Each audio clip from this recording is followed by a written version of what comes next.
Ang muling pagkabuhay ni Jesus ay kaiga-igaya, inaabangan at pag-asa. Si Mary Magdalene ang unang nakaalam, nakarinig ng tinig ni Jesus mula nang siya ay bumangon. Si Mary Magdalene ang unang nakakita at nakahawak kay Jesus. Siya rin ang unang nagbalita sa mga disciples and therefore to the world. Ang mga nakita ni Mary M. o ang mga aral nito para sa atin. Salamat, Panginoon, dahil maaari namin ipagdiwang paulit-ulit ang kasiyahan at katotohanan ng pagkabuhay na muli ng iyong anak na si Jesus. Kasihan niyo kami ng iyong Espiritu at bigyan pa ng mga bago, mga sariwang pagkaunawa sa napakahalagang katotohanan ito na buong puso naming pinaniniwalaan at ipinamumuhay. Kayo po ang maging tagapagsalita, dalangin namin ang lahat ng ito, Ama, sa ngalan ng iyong anak na si Jesus. John 20, 1-2. Madilim-dilim pa ng araw ng Sanglinggo, pumunta si Maria Magdalena sa libingan. Naratnan niyang naalis na ang batong nakatakip sa libingan. Dahil dito, patakbo siyang pumunta kay Simon Pedro at sa alagad na mahal ni Jesus, now we know as John, who wrote the book.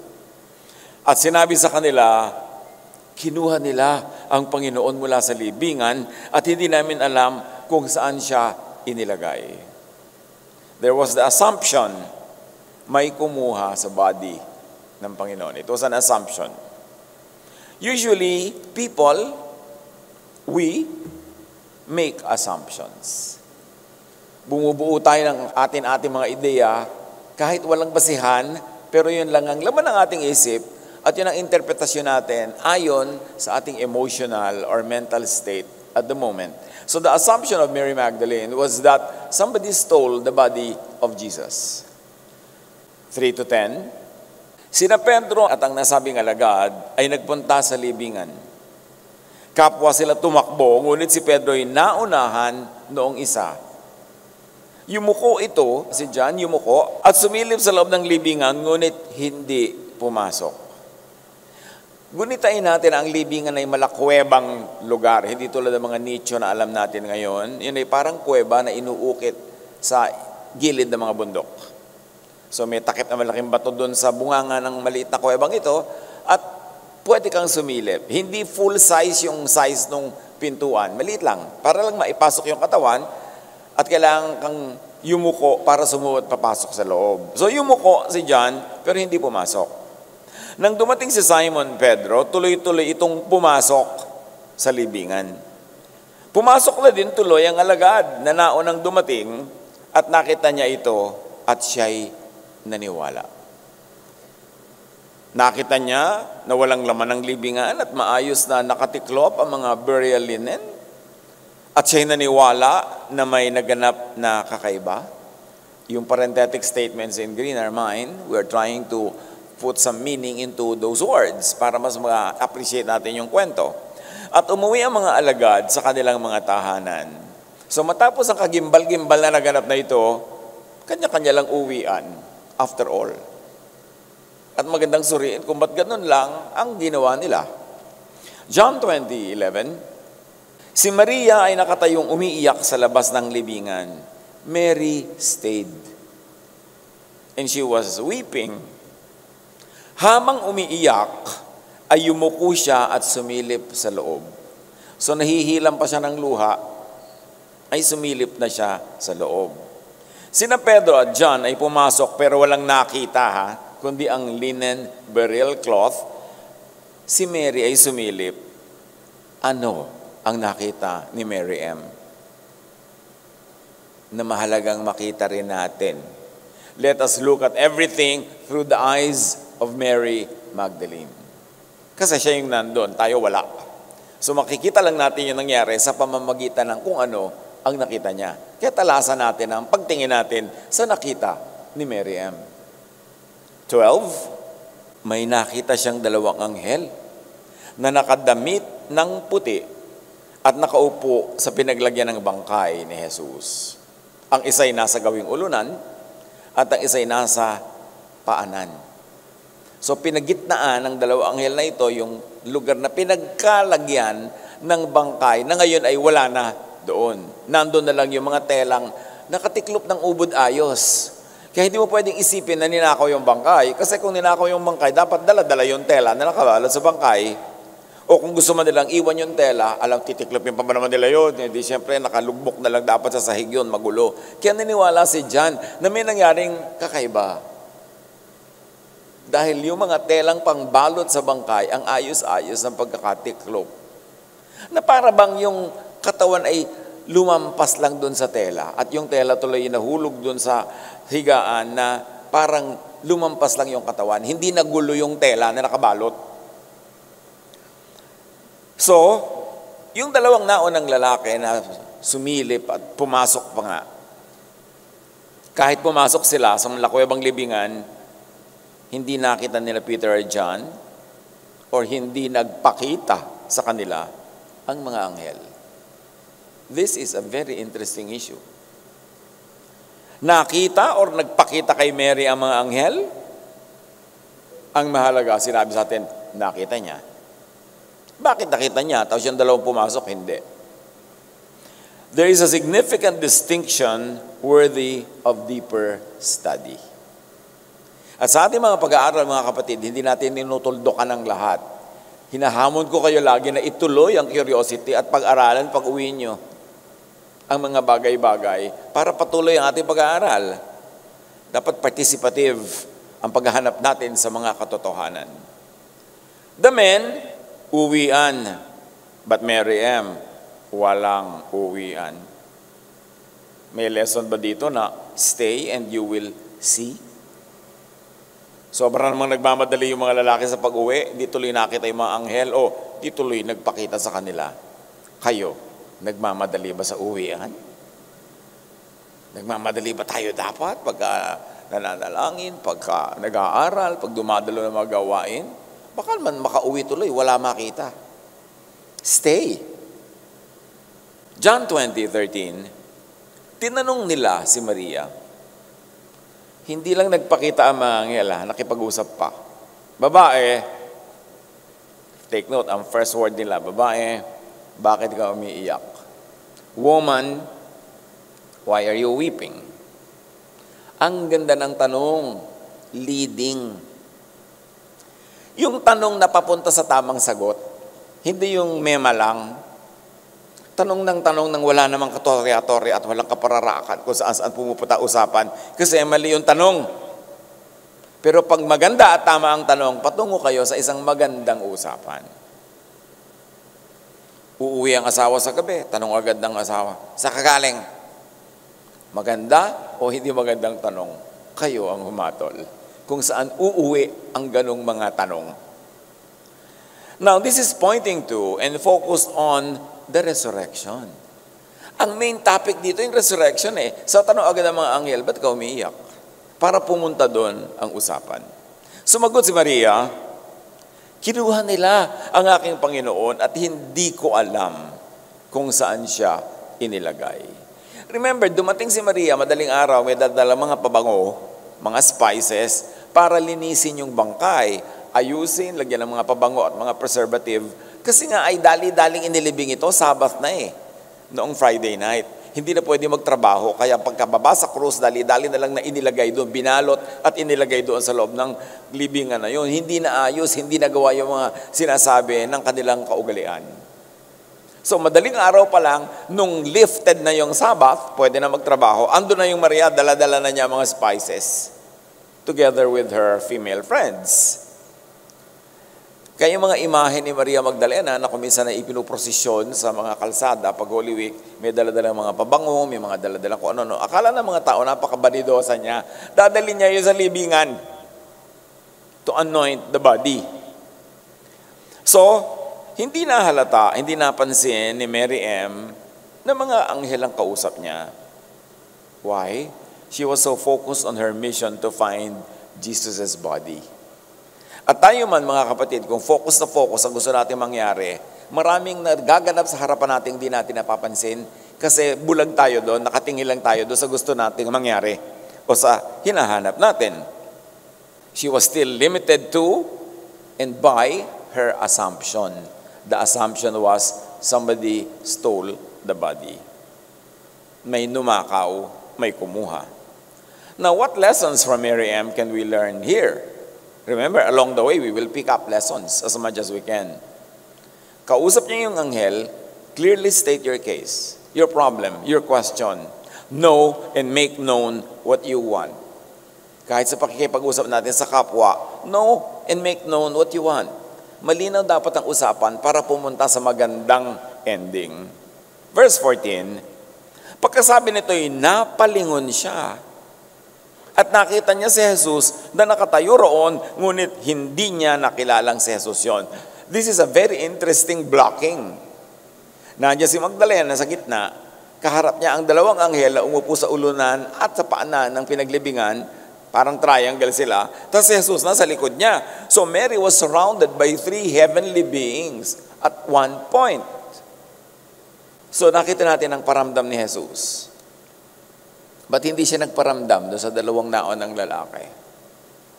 Again, baka dahil dali-dali silang umalis, walang time tuloy, o may iba pang dahilan. Isipin nyo, mga kapatid. Itong si Maria, napalingon. Napalingon naman siya. Lessons, seek and you will find. In fact, seek and you will be found. Hinahanap ni Maria si Jesus, si Maria ang natagpuan ni Jesus na nandun. Mga kapatid, ang hinahanap nyo, hahanapin din kayo. Kaya nakita nyo yung halimbawa may mga bisyo, kahit bagong salta sa isang lugar, 5 minutes pa lang, na-meet na nun lahat yung mga kabisyo niya. Nakakuha na siya ng supply. Nakilala na niya ang lahat. Kasi what you seek, seek you. Makiramdam, lumingon. May naramdaman siya, hindi naman siya tinawag eh. Basta siya ay napalingon. May dahilan. So, huwag idedma ang paramdam ng truth. May nararamdaman ka na, nagbabasa ka ng scripture, may nararamdaman ka, ito siguro itong meaning nito. Meron sinasabi yata ito sa akin. Ako yata ang kausap nito, lumingon. Converse with the vision, the feeling, para makuha mo kung ano ang mensahe from the spiritual world. Hindi nakilala agad ni Mary si Jesus, nor the angels. Was it about Jesus and the angels? Sila kayang dahilan kaya hindi sila nakilala tuloy? Or is it Mary's emotional and psychological state? Mahalaga na sa pag-aaral din natin ng mga Bible characters, mga nangyari sa kanila, ginawa nila, mag-refer sa sciences, sa psychology, sa psychiatry, even sa mga physical sciences. Kasi lahat ng mga sciences ay karunungang nagmula sa may likha. Ano ang sinasabi ng psychology, for instance? Intense emotions can impair cognitive functions, including recognition.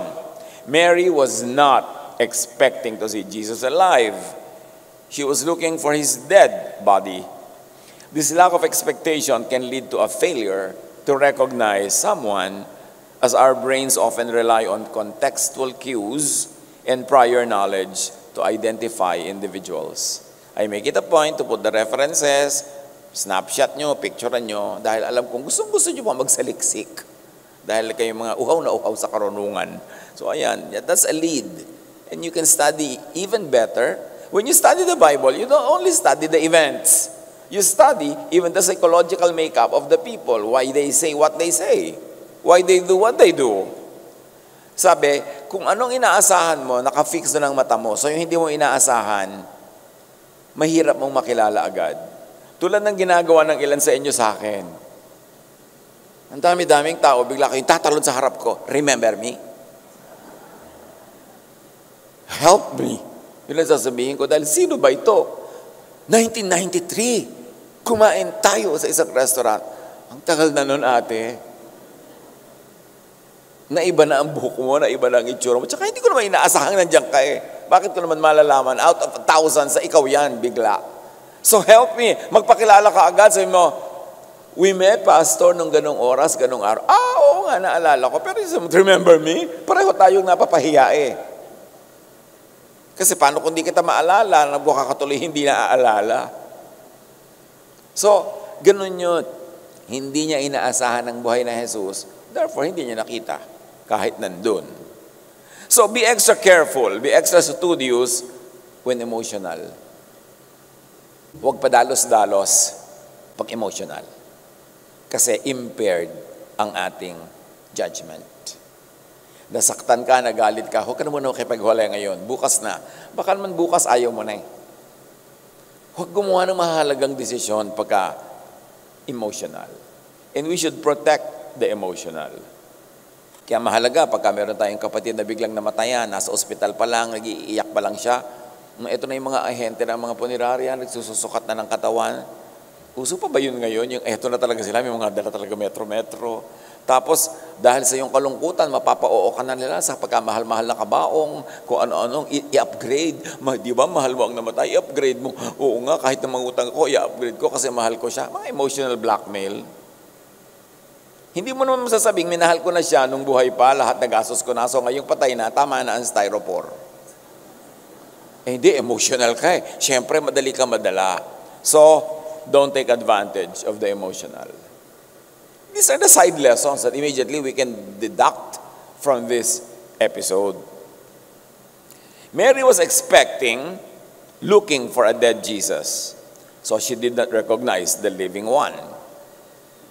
Ganon din tayo, kahit nagbabasa tayo ng Biblia, nag-aaral tayo, umaattend tayo ng mga ganitong event, ng Bible study, pag may expectation na yung utak mo, kung ano dapat yung lesson, saan pupunta yung lesson, ano dapat ang conclusion, hindi mo na makikita ano pa man ang ipakita sa iyo doon ni Jesus. Kailangan nakabukas ang isip. Yung pag-upo mo sa Bible study, I'm ready to learn new things, I'm ready to open my mind, I'm ready to change my mind. Hindi yung, meron akong definite belief ha, huwag ka magkakamali teacher dahil lumihi sa landas na yan. Dahil magwa-walk out ako o aawayin kita, ba't ka pa umattend? Bubuksan mo ang isip mo para makita mo. At matapos mo nang makita at masuri, kung talagang ayaw mo, di wag. Pero buksan mo muna ang isip mo. Suriin mo muna. Give yourself a chance to see the living Jesus instead of insisting on looking for a dead one. John 20 verse 15, tinanong siya ni Jesus, babae, bakit ka umiiyak? Leading na naman ang tanong, sino ang hinahanap mo? Mas tumbok pa. Yung mga anghel nagtanong lang ba't ka umiiyak? Si Jesus talagang sino ang hinahanap mo? Talagang papunta sa kanya at papunta yung tanong, walang ibang pwedeng puntahan. The first spoken word of Jesus after His resurrection, babae.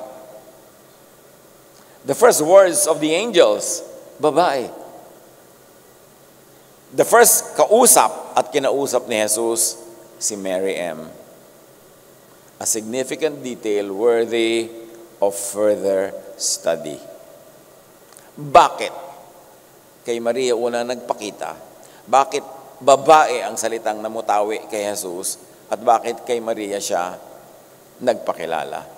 Verse 15, akala ni Maria, ang kausap niya ay hardinero. Patuloy pa rin siya sa kanyang assumption. Kaya't sinabi niya, Ginoo, kung kayo po ang kumuha sa kanya, pakituro nga po ninyo sa akin kung saan ninyo inilagay at kukunin ko. Assumption pa rin, but at least, kita nyo yung kanyang faith and love in action. Kahit medyo partly nabubulagan siya, kaharap na niya, di pa niya makilala, pero malinaw sa kanya ang mission niya, kailangan niyang paglingkuran yung dead body na yon. Kailangan niyang kunin saan man dinala. Verse 16, Maria, sabi ni Jesus. Ang unang pangalang tinawag, binanggit ni Jesus pagkabuhay na muli, Maria Magdalena. Kay Mary Magdalene, unang nagpakita si Jesus after His resurrection. Among women who went to the tomb, it was only Mary Magdalene that was consistently named in all four Gospels. Matthew 28:1, Mark 16:1, Luke 24:10, and John 20 verse 1. Consistently sinasabi ang pangalan ni Maria Magdalena. Most interesting details, worthy of deeper study. Dumadami na ang homework niyo, mga kapatid. Kasi naman, kung pag-uusapan natin lahat dito, hanggang alas 4 tayo ng hapon, paano yung service 2? Kaya kailangan may take home ng mga assignment. Sana, sa mga retelling and reenactments, lalong-lalo pag ganitong Holy Week, malinaw na i-dramatize ang details ng gospel event. Si Mary Magdalene ang sinalubong ni Jesus. Si Mary Magdalene ang pumunta sa libingan. Marami kasing mga Mary noon, halos lahat ng babae, Maria ang pangalan eh. Kaya nililinaw nila kung sino yon, at dito nilinaw, ito si Mary Magdalene. John 20:16, humarap siya at kanyang sinabi, Rabboni, or guro. Yung mga Amerikano, sasabihin nila, Rabboni, pero that's an Americanized pronunciation. A Hebrew word, walang long I, so Rabboni. Matthew 28:9, another kwento, si Matthew naman, of the same event. Lumapit sila, yung mga babae, sa kanya. Remember, may mga kasamang ibang babae si Maria Magdalena. Hinawakan ng kanyang mga paa at sinamba siya. So may bagong detail tayo dito, na hawakan nila ang mga paa ni Jesus. Lumuhod sila, sumamba sila, humawak sila sa paa. John 20:17, sabi ni Jesus, huwag mo akong hawakan, sapagkat di pa ako nakakapunta sa Ama. Ito yung Latin na Noli Me Tangere na title ng nobela ni Jesus. Parang sinasabi ng Pilipinas, huwag mong hawakan ang mga sugat ko, masakit, makirot, parang cancer, Noli Me Tangere. Huwag natin pag-usapan ng katotohanan, ikubli natin ang mga totoo kasi masakit. Parang yun ang sinasabi ng title ng Noli Me Tangere. Kasi yun yung translation ng huwag mo akong hawakan. Mas maganda sa Tagalog yung huwag mo akong salingin. Do not disturb, do not hurt, do not inflict pain by touching.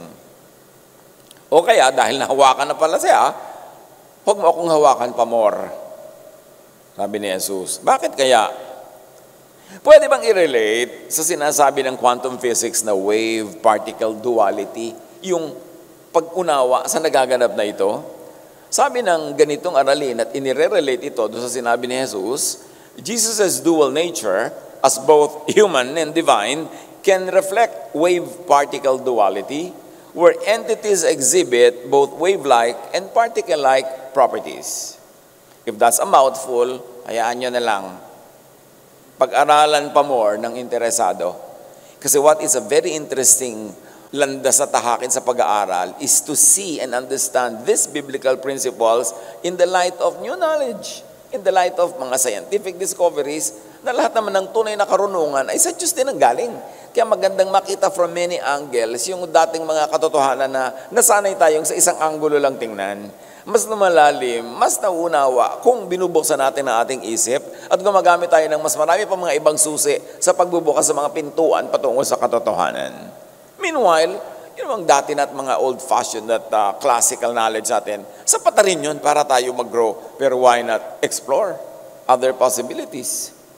John 20:17, sa halip, and may I add, na paghahawakan ako at kumapit kayo sa akin, sa halip, pumunta ka, Mary M., sa aking mga kapatid, at sabihin mo sa kanila na aakyat ako sa aking Ama at inyong Ama. Sa aking Diyos at sa inyong Diyos. This sentence is pregnant with meaning na dapat iluwal sa ating awareness. Sinabi ni Jesus, aakyat ako sa aking Ama na inyo na ring Ama. Sa aking Diyos na inyo na ring Diyos. Because through and by Jesus, the Most High, the Father and God of Jesus, becomes the Father and God of all His disciples and followers, of all true believers, of you and me who believe in Jesus. John 1:12-13, yet to all who did receive Him, to those who believed in His name, He gave the right to become children of God. Paano nagiging anak ng Diyos? Paano nagiging ama ang ama ni Jesus? Paniwalaan si Jesus. Tanggapin siya. Tanggapin ang kanyang katuruan. Tanggapin ang kanyang karunungan at kaliwanagan. At pag yan ay ginawa mo, something happens. And to all, the door to the family of the Most High was opened by and through faith in Jesus. Ito ang gusto kong ipakadikdik-dikdikan, ipakadiin-diin hanggang talagang lubos na ma-appreciate. Pag kinilala mo si Jesus, nanalig ka sa Kanya, lalong-lalo sa Kanyang katuruan, at yun ay ipinamuhay mo, tinanggap mo sa iyong isip, sa iyong puso, at yun ang naging katotohanan mo, ang katotohanan ni Jesus, may nagaganap, nagiging anak ka ng Ama ni Jesus. Nagiging anak ka ng Diyos. Walang inungkat dito na kahit anong relihiyon, walang inungkat na religious group, religious identity, religious corporation. Walang inungkat dito na religious ritual, religious activity na dapat mong gawin. Sabi, pag naniwala ka at tinanggap mo yun sa iyong puso, nagiging anak ka ng Diyos. Siyempre, agaw-agaw ng mga religion, kung paano ka magpupunta sa langit, kailangan dumaan ka sa kanila, maging member kanila, maging ganito kanila, yung may mga ritual sila na salihan mo. Pero wala yun sa verse na to. Nasa mga teachings lang yun ng iba-iba mga religion, kaya dapat suriin. Without believing in and before receiving Jesus, ang sino man ay hindi pa magiging anak ng kataas-taasan. Ganun ba yun? Kasi sabi niya, to those who believed Him, who received Him, He gave the right to become children of God. Paano yung hindi naniniwala sa Kanya, hindi tumatanggap sa Kanya? Napakahalaga na intindihin natin ang verse na ito. That's why the specific teachings of Jesus, universalized in the major ideas of Jesus-ness, must be understood and appreciated. Nakulong ba si Jesus sa isang specific sekta o relihiyon? O si Jesus ay isang universal Savior na ang kanyang teaching ay universal that transcends any and all man-made religious walls? Palayain si Jesus sa pinagkulungan sa Kanya ng mga umaangkin sa Kanya. To those who believed Him, to those who received Him, He gave the right to become children of God. Ang tanong lang natin sa atin mga kapatid, personal lang yan, ako ba'y talagang naniwala na kay Jesus? Ano ba tungkol sa kay Jesus ang dapat paniwalaan? Ano ba sa katuruan niya ang dapat paniwalaan at isabuhay? At kung yan ay nagawa ko na, di anak ako ng Diyos. Ang Diyos ang nakakaalam more than anybody. What does this say about the pre-Jesus religiosity? Again, this is worthy of questioning. Kung ang naniniwala kay Jesus at tumatanggap kay Jesus ang nagiging anak ng Diyos, ano nangyari sa lahat ng tao na hindi tumanggap, hindi nakaniwala kay Jesus nung araw? Even in Israel, before Jesus came, sinong Jesus ang papaniwalaan nila? Anong nangyari sa kanila? Naging anak ba sila talaga ng Diyos o hindi? Again, homework. Pag-aralang mabuti. Huwag kayong magtatanong sa kung kani-kanino, ano po bang dapat kong paniwalaan? Nung mag-aral ka at bumuo ka ng iyong sariling paniniwala. Para hindi ka nakokontrol ng mga doktrina ng ibang tao na iniimbento lang naman nila madalas. Kailangan tayong magkaroon na ng bagong stage of our spirituality where we learn. We don't only ask leaders or authorities, we learn ourselves because the Holy Spirit has been made available to all. Dapat na tayong mag-move sa ganung uri ng responsibility. Hindi pinapa-spoon feed kung kani-kanino ang ating spirituality. Hinahanap natin, tulad ni Maria Magdalena, tinawid ang dilim ng madaling araw dahil hinahanap niya si Jesus. Yung iba, dahil nabalitaan, nagpuntahan agad, pero nag-alisan din agad. Hindi nila nakita agad, although later nakita naman nila. Pero agad-agad hindi. Sinong nakakita, nakakilala? Si Maria Magdalena. Kababaeng tao, lumabas ang bahay ng kidilim-dilim. Habang ang lahat ng mga ibang disciples nagkakanda-takot na nagkukulong sa kanilang mga kwarto-kwarto at bahay-bahay. Si Maria Magdalena at yung mga babae ay buong tapang na tumawid ng dilim Pinuntahan yung kuwebang ang daming sundalong nagbabantay dahil hinahanap nila si Jesus. Ano ang mga hadlang sa ating mga buhay para hanapin si Jesus? Immediately we learn here, those who seek, find. At hindi lang dalawang anghel, pati si Jesus ang natagpuan niya. Tinawag pa siya ni Jesus. Maria, sabi niya. This is most worthy of further and higher study. John 20:18. Kaya't si Maria Magdalena ay pumunta sa mga alagad at ibinalita sa kanila, nakita ko ang Panginoon. At sinabi rin niya sa kanila ang mga sinabi sa kanya ni Jesus. Hindi na sinabi dito sa kwento ang lahat ng sinabi ni Maria na sinabi sa kanya ni Jesus. Kaya mahalaga rin pag-aralan yon. Ano-ano ang mga sinabi ni Maria na sabi daw ni Jesus sa kanya na ngayon ay ipinapasabi sa mga disciples. Ang nakita ni Mary M., the resurrected Jesus, or the resurrection of all true believers, because the rising of Jesus from the dead is the rising of all true believers from the dead. Nakita yun ni Maria. Nakita ni Mary M., the glory of the Most High, the triumph and victory of the Father's love. Na hindi na naig ang galit, ang puot ng mga religious leaders kay Jesus. Dahil sila man ang nagpapatay sa kanya, ay nabuhay na muli si Jesus na pagtagumpayan ang kamatayan. What else did Mary M. see? The clear declaration of Jesus' believers' inclusion in God's family.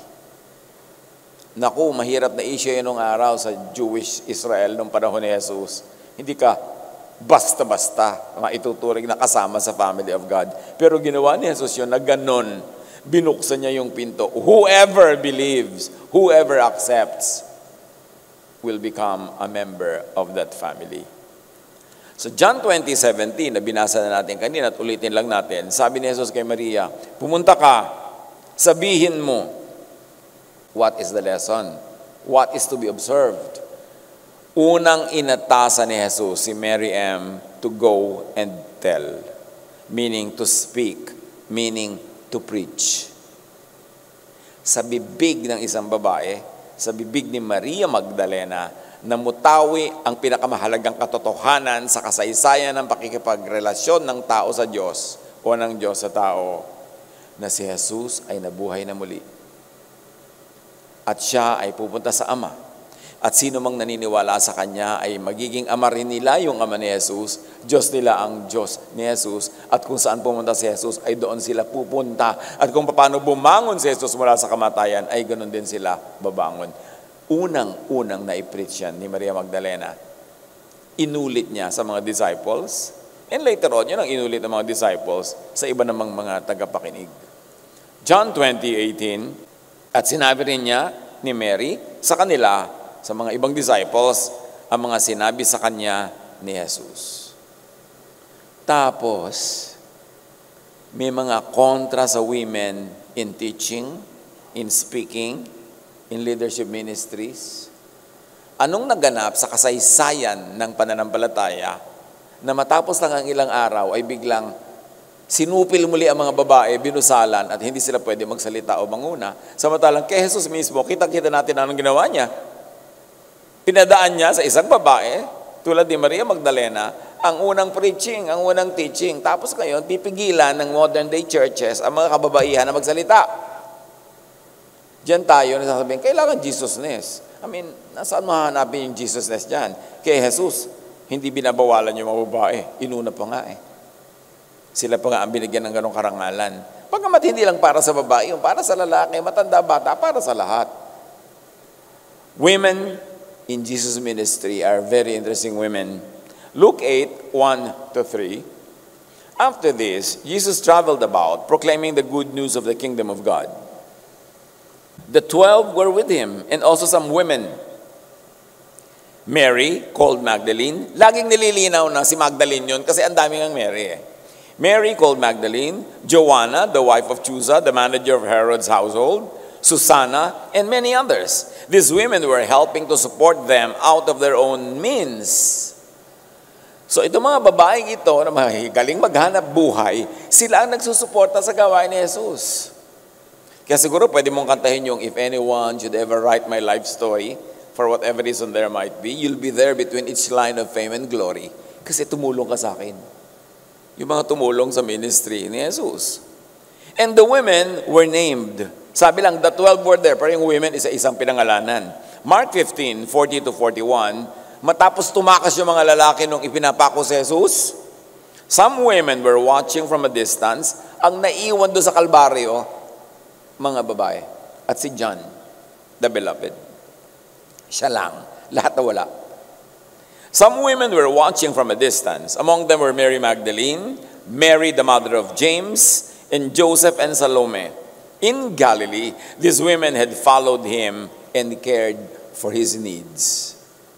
Ito mga babaeng ito ay sumusunod-sunod na kay Jesus nung pamang nasa Galilea at nung pumunta si Jesus sa pagkalayo-layong city of Jerusalem, nagsamahan silang lahat.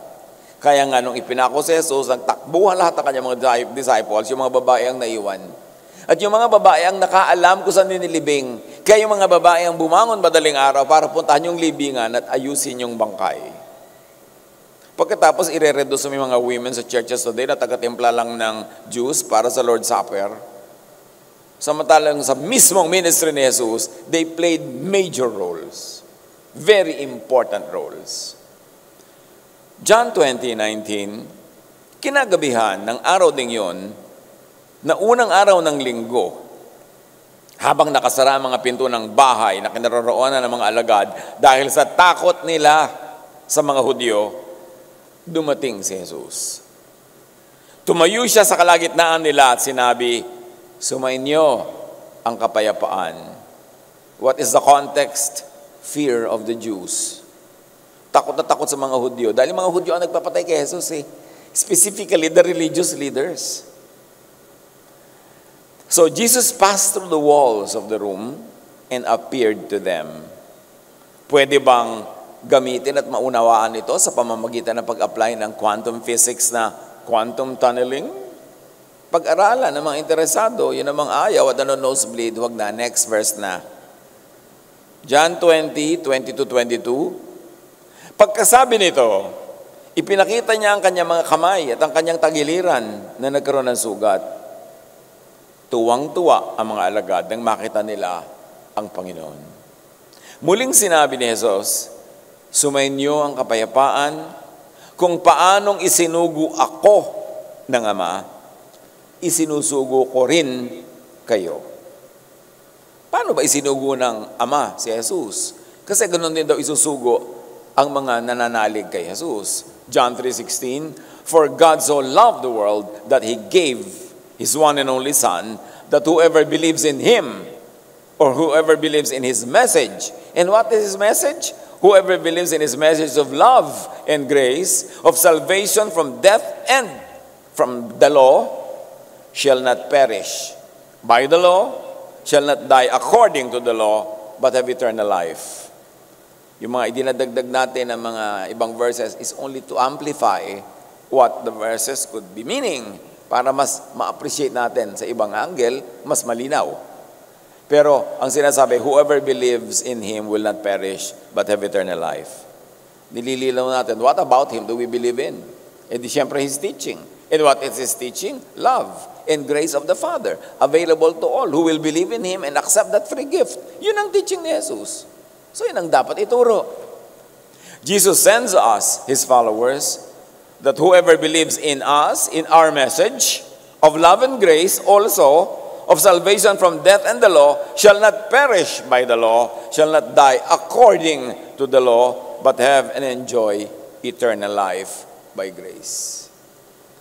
Sabi ni Jesus, ang sino mang maniwala sa aking katuruan, siyempre maliligtas sa kapahamakan, sa kamatayan, at mula sa epekto ng law, which brings death and guilt and fear. So, dumaan ang panahon, ang daming misyonero sa pangalan ni Jesus, sa pangalan ng Kristyanismo. Ito, tanong, ang message ba ng mga misyonerong ito all over the world is the same message of Jesus? Because the message of Jesus is a message of love. A message of inclusion of all people. A message of acceptance, forgiveness, and grace. Yan din ba ang message sa mga kumakalat sa buong mundo para maghasik ng mga katuruan? Sadly, marami doon ang itinuturo katuruan hindi ni Jesus kundi ng mga Pharisees. Nag-mission pa daw, pero ang dadali naman mga mensahe ng mga teachers of the law and Pharisees at ang kanilang madatna ng kanilang abutan at makinig sa kanila ay nagiging bihag ng law, nagiging bihag na naman ng mga tali na kinalag na nga ni Jesus. Kaya dapat natin maintindihan kung anong tunay na message ng resurrection, ng buhay na muli. Hindi lang yung mabuhay ka doon sa kabilang buhay, kundi dito man sa mundong ito, magkaroon ka ng bagong buhay, buhay na malaya, buhay na libre sa takot, libre sa mga kung ano-anong mga pahirap ng relihiyon, kundi libreng tumanggap ng grasya, pag-ibig ng Diyos through Jesus. We must clarify the message of our missions. We must clarify the message of those commissions. We must clarify the message of our teachings. And the commission, preach, spread, dispense the Father's, therefore Jesus' love and grace. Pupunta na rin lang tayo sa mga tao, magpapagod na magturo, yung dapat na ituro, yung itinuturo ni Jesus. Hindi yung itinuturo ng kung sino-sino. The Great Commission, teach, preach the teachings of Jesus, hindi ang teachings and legalism of the teachers of the law and Pharisees. John 20:20-22. Pagkatapos, di ba sabi ni Jesus, kapayapaan ang binibigay ko sa inyo, kung paano ko isinugo ng Ama, isusugo ko kayo. Pagkatapos, sila'y hiningahan niya at sinabi, tanggapin ninyo ang Espiritu Santo. Hiningahan niya. Merong definitive event na naganap at ibinigay niya ang Espiritong Banal. 1 Corinthians 15:51-57. Isang hiwaga ang sinasabi ko sa inyo, babaguhin tayong lahat. Ang ating katawang nabubulok ay mapapalitan ng hindi nabubulok. At ang katawang namamatay ay mapapalitan ng katawang hindi mamamatay. Kapag ang nabubulok ay napalitan na ng di nabubulok, at ang may kamatayan ay napalitan na ng walang kamatayan, matutupad na ang sinasabi ng kasulatan. Nalupig na ang kamatayan, lubos na ang tagumpay. Nasaan o kamatayan ang iyong tagumpay? Nasaan o kamatayan ang iyong kamandag? Ang sagot, wala. Wala dahil bumangon si Jesus mula sa libingan. Wala dahil si Jesus ay binuhay ng Ama mula sa langit. Wala dahil si Jesus ay nabubuhay na ngayon magpakailanman. At sino mang nananalig kay Jesus, tumanggap sa Kanya, ay mayroon din ganitong buhay na walang hanggan. So nasaan ang talab ng kamatayan? Wala. Mga kapatid, bitawan na natin yung fear of death. Huwag niyo nang problemahin kung ililibing kayo sa ataol, ibabaon, ikakremate. Irrelevant lahat yan. Nasa kamay ng Diyos kung paano tayo bubuhayin muli. Wala sa method ng paglilibing sa atin yan.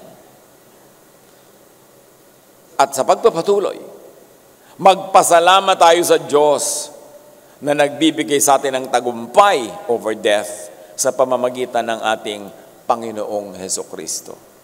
Focus on that. Ang ating pagtuunan ng pansin ay talaga bang nanalig na tayo kay Jesus at tinanggap natin? Yun lang. Ipinamumuhay natin. Ano ang mga bunga nito na pwedeng masukat? Pabawas ng pabawas ang iyong takot sa kamatayan. Ibig sabihin, talagang nauunawa mong meron kang pagkakalagyan sa piling ni Jesus. Pabawas ang pabawas ang iyong pagpapakontrol sa mga religious regulations na hindi naman ibinigay ni Jesus. Padagdag ng padagdag ang feeling mo ng luwag ng dibdib, luwag ng loob, nawawala mga gapos at mga tali na inilalagay dyan ng mga Pharisees. Nag-e-enjoy ka ng buhay na maluwag, maginhawa, masaya sa kalooban, at ganoon din ang ibinibigay natin sa ating kapwa. Hindi natin sila pinapatawa ng mga pahirap, mga pananakot, kundi binibigyan din natin sila ng laya at ipinapakita natin sa kanila yung laya ng buhay na ibinigay ni Jesus. Yan ang mga patunay, mga bunga na oo nga, naniwala na tayo kay Jesus. Tinanggap na natin siya. Philippians 3:20-21, but our citizenship is in heaven. The Lord Jesus Christ, who, by the power that enables Him to bring everything under His control, will transform our lowly bodies so that they will be like His glorious body. Magiging katulad ni Jesus ang bawat isang nananalig sa Kanya. Paniwalaan, panghawakan, ipamuhay. Romans 8:11, if the Spirit of Him who raised Jesus from the dead dwells in you, if the Spirit of God dwells in you, He who raised Jesus Christ from the dead will also give life to your mortal bodies through His Spirit who dwells in you. At dahil na mumuhay na at naghahari na ang Espiritu ni Jesus sa iyong katawan, sa iyong buhay, sa iyong puso, sa iyong isip, yan ang gagamitin ng Diyos Ama na agent to give you life that is eternal. 1 Peter 1:3, blessed be the God and Father of our Lord Jesus Christ. According to His great mercy, He has caused us to be born again to a living hope through the resurrection of Jesus Christ from the dead. We are born again into hope, not into hopelessness. Ang nakita ni Mary M.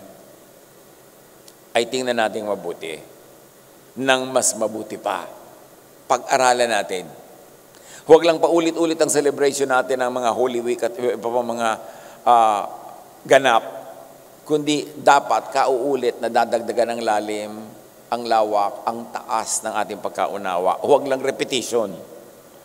Ang nakita ni Mary M. ay tingnan nating mabuti. Ang nakita ni Mary M. ang siya ring ipakita natin sa ating mga Jerusalem, Judea, Samaria, and ends of the earth. Yun din ang ating ituro at ipangaral. Let us be committed to repeating to others the teaching of Jesus that He first revealed to Mary Magdalene and Mary Magdalene revealed to the apostles. Piliin, salain natin ang mga pag-aaralan, paniniwalaan at ituturo sa iba at tiyakin natin pawang Jesusness ang itinuturo natin para walang lito, walang duplication at walang contradictions.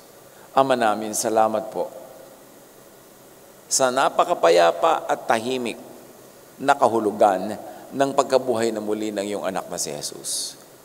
Ituro niyo po sa amin ang iba pang mga application ito sa aming buhay.